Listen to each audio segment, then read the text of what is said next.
Welcome to Brown's Rod and Custom, your home for street rods, muscle cars, and Volkswagen content. This is my dad, Big Ron. He's our body man and fabricator. This is my beautiful wife, Megan, our editor-in-chief and supporter. And this is me, Adam, the designer and mechanic for our projects. If you find our videos helpful, like and subscribe for more content. Good morning. Welcome back to Brown's Rod and Custom.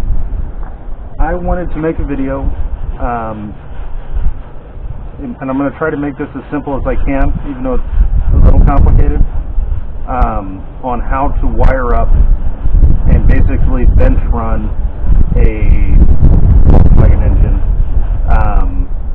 classic Volkswagen engine, 1600cc, 12 volt, with a keyed ignition switch and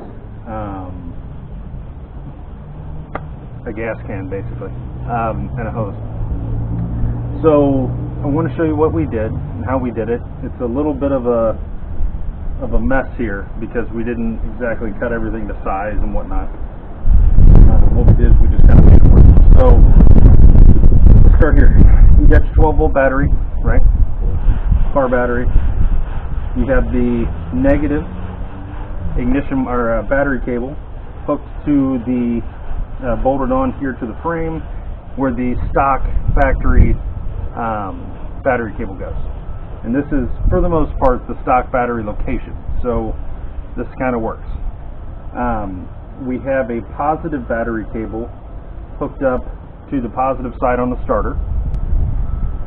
Also, on the positive side of the starter, we have a toggle switch here, so you guys can see this, on off. One side of that switch is running over to the positive on the starter. The other side of that switch is running to the positive on the coil. Okay? And that is what we use to turn the car on and off, basically. We also have, you need a starter wire, which is going to be this pink one, which is going off the top tab on the starter actuator, running over and hooking in to our ignition switch here.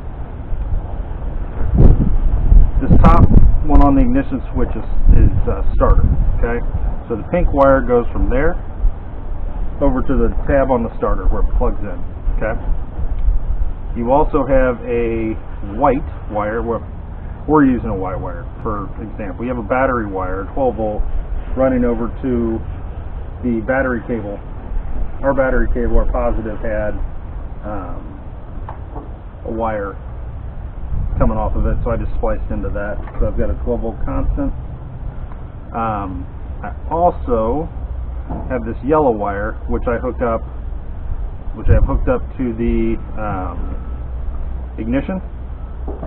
So it's kind of a 12 volt constant to keep the engine running. We've got a gator clipped onto there when we were doing it. So that's kind of the wires that you're going to have to your switch, okay? You have your battery wire running over to your positive cable. You have your starter wire running from the top over to your starter. You have a yellow, I have a yellow wire, I have a wire run and gator clipped onto the positive cable. So when I let go of the key and it springs back, it stays running. That's kind of the idea there. So that's what you have here. We also have a wire here. It's going to be our blue wire that's run up to our electric choke. So that works.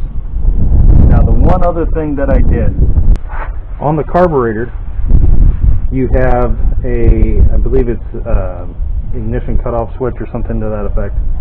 You run a wire from the positive side of the coil over here and plug into here, okay?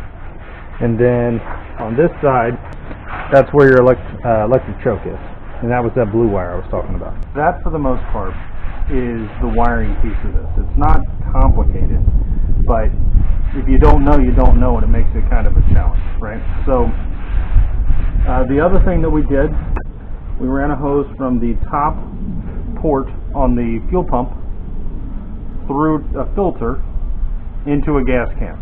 Okay, that pretty much gets this done.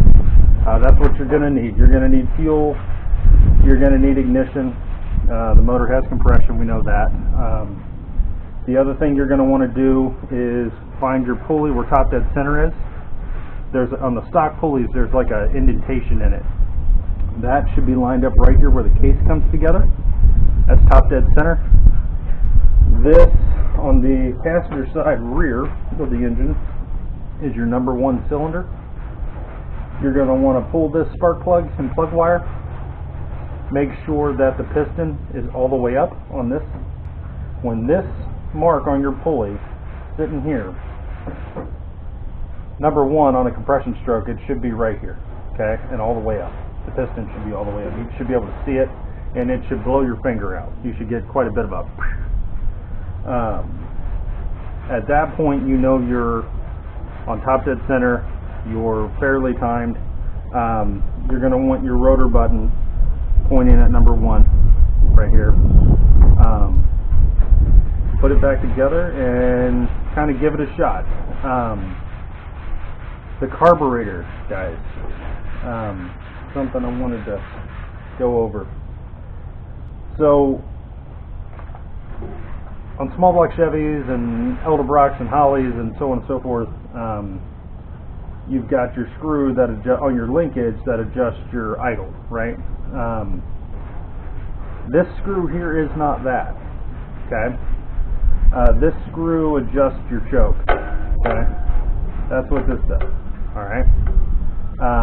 This screw here, you need to set to where your choke's all the way open, and then you want to make sure that this is just, run it out to where it comes off of your clutch here, which would be this, okay? Run it out.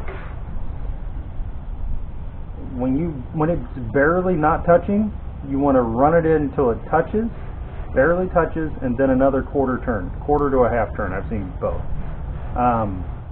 That worked for us. One of our big challenges we had was we were turning this like it was going to turn the idle up and down. That is not what this does. Okay. Something else to note: your chokes here, your accelerator pump, and adjustments down here somewhere, and then on this side, so right here, okay, is your bypass or idle adjustment screw. Okay.